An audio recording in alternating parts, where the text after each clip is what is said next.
మన చేతి వేళ్ళు నిజానికి చాలా ఫ్లెక్సిబుల్గా ఎటు పడితే అటు వంచడానికి వీలుగా ఉంటాయి. కానీ ఒక్కసారి ఊహించుకోండి, చేతి వేళ్లలో ఏదో ఒక వేలు ముడుచుకొని అలాగే ఉండిపోతే, దాన్ని తిన్నగా చేయటానికి వీలు లేకుండా లాక్ అయిపోతే, ఒకవేళ బలవంతంగా లాగితే గన్ ట్రిగ్గర్ నొక్కినప్పుడు టక్మని శబ్దం వచ్చినట్లు వేలంతా నొప్పితో క్లిక్ మని సౌండ్ వస్తే, దీన్నే వైద్య పరిభాషలో స్నాప్ ఫింగర్ లేదా ట్రిగ్గర్ ఫింగర్ అని పిలుస్తారు. కీబోర్డ్ మీద ఎక్కువగా టైప్ చేసే వారిలో, ఇంట్లో బట్టలు పిండటం, వంట పాత్రలు గట్టిగా పట్టుకోవటం వంటి పనులు చేసే వారిలో ఈ సమస్య ఎక్కువగా కనిపిస్తుందని చెబుతారు డాక్టర్లు. ఆసక్తికరమైన ఈ విషయం గురించిన మరిన్ని వివరాలను ఇప్పుడు తెలుసుకుందాం.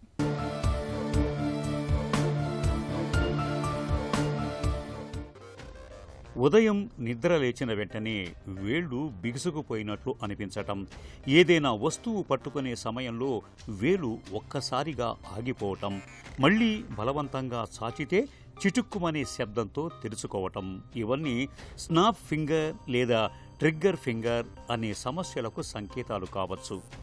తుపాకీ ట్రిగ్గర్ను నొక్కినప్పుడు అది ఒక్కసారిగా వెనక్కి వచ్చినట్లుగా ఈ సమస్యలో కూడా వేలు అకస్మాత్తుగా వంగిపోవటం, మళ్ళీ చటుక్కన సరిచేయాల్సి రావటం వల్ల దీనికి ట్రిగ్గర్ ఫింగర్ అనే పేరు వచ్చింది. మన చేతిలోని వేళ్ల కదలికలను నియంత్రించే ఫ్లెక్సర్ టెండాన్లు ఒక తాడులాగా పనిచేస్తుంటాయి. అవి సాఫీగా జారటానికి చుట్టూ చిన్న చిన్న సొరంగాల్లాంటి పుల్లీలు ఉంటాయి. ముఖ్యంగా A1 పుల్లీ అనే భాగం ఒక రింగులా పనిచేస్తుంది. కానీ ఈ సొరంగం ఇరుకుగా మారినా లేక టెండన్పై చిన్న వాపు ఏర్పడినా తాడు రంధ్రంలో ఇరుక్కుపోయినట్లుగా టెండన్ జారకుండా అడ్డుపడుతుంది. అప్పుడు వేలు సాఫీగా కదలదు. ఇదే ట్రిగ్గర్ ఫింగర్. ఇదే ట్రిగ్గర్ ఫింగర్ దాదాపు 2 నుంచి 3% మందిలో కనిపిస్తుంది.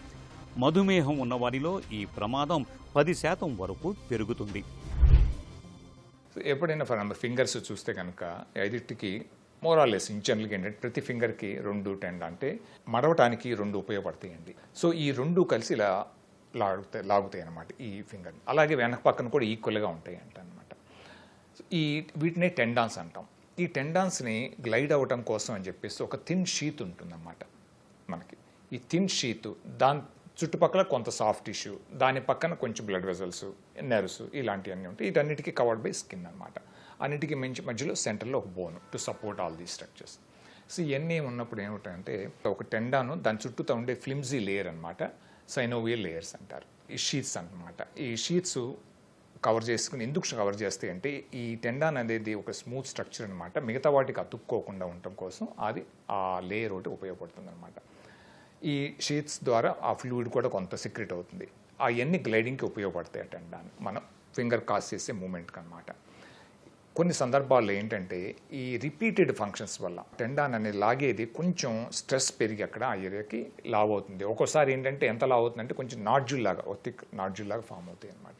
దాని సైజ్ పెరిగే కొద్దీ ఏమవుతుందంటే ఈ పుల్లి వెళ్ళింది ఇక్కడ వెళ్ళింది ఇక్కడ ఆగిపోతుంది అనమాట.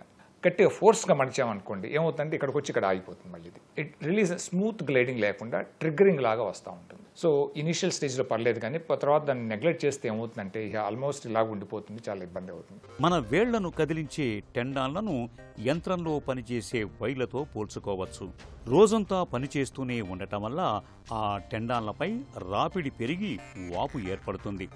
కుట్టు పని చేసేవారు, కంప్యూటర్ కీబోర్డుపై ఎక్కువసేపు పనిచేసేవారు, రైతులు, మెకానిక్స్, వంట పనులు ఎక్కువగా చేసే గృహిణులు, సంగీత వాయిద్యాలు వాయించే వాళ్లలో ట్రిగ్గర్ ఫింగర్ అనేది ఎక్కువగా కనిపిస్తుంది.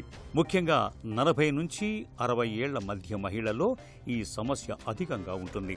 మధుమేహం, రొమటాయిడ్ ఆర్థరైటిస్, థైరాయిడ్ సమస్యలు, గౌట్, కార్పల్ టెన్నెల్ సిండ్రోమ్ ఉన్న వారిలో ట్రిగ్గర్ ఫింగర్ వచ్చే అవకాశం మరింత ఎక్కువగా ఉంటుంది.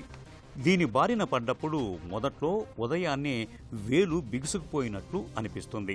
తర్వాత వస్తువులు పట్టుకునేటప్పుడు నొప్పి మొదలవుతుంది. అరచేతిలో వేలు మొదలయ్యే దగ్గర చిన్న గడ్డలా అనిపించవచ్చు. వేలు మడిస్తే ఇరుక్కుపోయినట్లు ఉంటుంది. మరింత తీవ్రంగా మారితే వేలు పూర్తిగా వంగిన స్థితిలో లాక్ అయిపోతూ ఉంటుంది.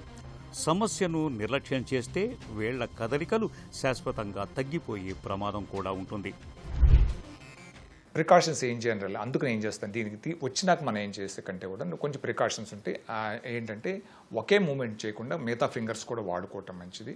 And too much strain on one particular area కానీ జాయింట్ కానీ వన్ ఫింగర్ కానీ కొంచెం అవాయిడ్ చేయటం మంచిది. దాని తర్వాత ఇంకోటి ఏంటంటే వచ్చినాక ఏంటంటే ఎర్లీ స్టేజ్లో బాగానే ఉంటుంది కానీ పెయిన్ ఉంటుంది, బట్ విత్ డిఫికల్టీ వెళ్ళిపోతూ ఉంటాయి, బట్ ఇలా జర్కులాగా వెళ్తూ ఉంటాయి, జర్క్ వస్తూ ఉంటుంది.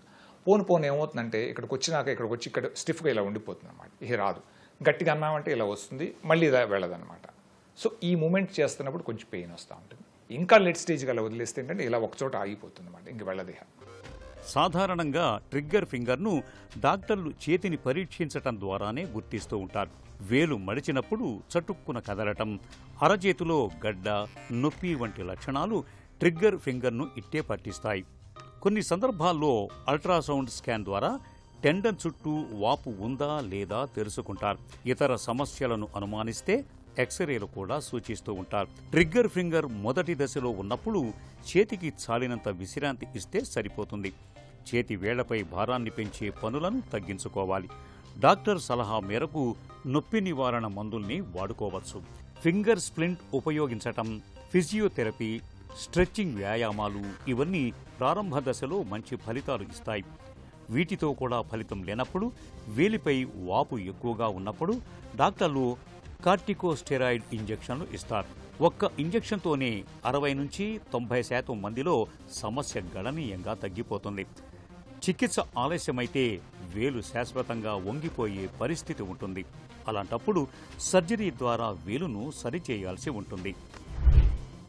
సో దీనికి ట్రీట్మెంట్ ఏంటంటే చాలా సింపుల్ అండి. అంటే ఫస్ట్ ఇనీషియల్గా ఏమైనా ఉంటే కనుక అంటే మెడికల్ పరంగా కన్జర్వేటివ్ అనేది చాలా అంటే ఆల్మోస్ట్ పెద్దగా ఎక్కువగా పనిచేయదు అనమాట. వీటిల్లో ఇట్ నీడ్స్ సమ్ ఇంటర్వెన్షన్.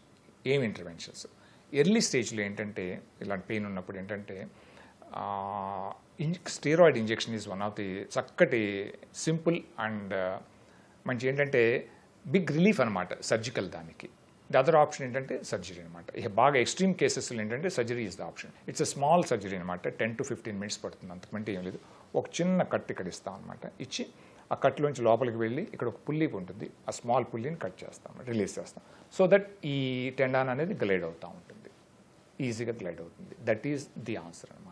ఇంకా ఎర్లీ స్టేజ్లో కొద్దిగా ఫస్ట్ ఆల్వేస్ ఏంటంటే ఈవెన్ బిఫోర్ సర్జరీ ఆల్సో ఒక స్టీరాయిడ్ ఇంజెక్షన్ అనేది చాలామంది స్టీరాయిడ్ ఇంజెక్షన్ అంటే కంగారు పడిపోతారండి. ఏమీ కంగారు పడట్లేదు. దీస్ ఆర్ ఆల్ ఏంటంటే సర్ఫేస్ యాక్టింగ్ అనమాట. మనకు లోపల ఇంజెక్ట్ చేసే స్టీరాయిడ్స్ కాదండి, సర్ఫేస్ యాక్టింగ్ స్టీరాయిడ్స్ అని ఉంటాయి అనమాట. అవి ఏంటంటే బాడీలోకి అబ్జార్బ్ అయ్యేది చాలా నెగ్లిజిబుల్ అనమాట. బ్లడ్ స్ట్రీమ్లోకి ఎక్కువగా వెళ్ళవు. ఓన్లీ ఆ ఇచ్చిన ఏరియాలోకి బాగా పనిచేస్తాయి అనమాట. మరీ లేట్ స్టేజ్ కాకుండా మోడరేట్లీ సివియర్ కేసెస్లో కూడా మంచి రిలీఫ్ వస్తుంది అనమాట వీటితోటి. ట్రిగ్గర్ ఫింగర్ విషయంలో మందులు, ఇంజెక్షన్లు పనిచేయనప్పుడు, వేలు పూర్తిగా లాక్ అయినప్పుడు లేదా తరచూ ట్రిగ్గర్ ఫింగర్ తిరిగి తలెత్తుతున్నప్పుడు ట్రిగ్గర్ ఫింగర్ రిలీజ్ అనే చిన్న సర్జరీ అవసరమవుతుంది. ఇందులో వేలు దగ్గర ఉన్న A1 పుల్లిని చిన్నగా కత్తిరించి టెండాన్కు దారిని విస్తరిస్తారు. దీంతో రైల్వే ట్రాక్పై అడ్డుగా పడిన రాయిని తొలగించిన తర్వాత రైలు మళ్లీ సాఫీగా వెళ్ళినట్లే టెండను కూడా మళ్లీ స్వేచ్ఛగా కదులుతుంది. అయితే ట్రిగ్గర్ ఫింగర్ సమస్య తలెత్తకుండా ఉండాలంటే ముందు నుంచి వేళ్ల విషయంలో జాగ్రత్తగా ఉండాలి. ఒకే పనిని గంటల తరబడి చేయకూడదు. మధ్య మధ్యలో విరామం తీసుకోవాలి. కంప్యూటర్, మొబైల్ వాడకంలో సరైన భంగిమ పాటించాలి. చేతి వేళ్లకు తరచూ స్ట్రెచ్చింగ్ వ్యాయామాలు చేస్తుండాలి. మధుమేహాన్ని చక్కగా అదుపులో ఉంచుకోవాలి. వేళ్లలో నొప్పి, బిగుతు వంటి లక్షణాలు మొదలైన వెంటనే డాక్టర్ని సంప్రదించాలి.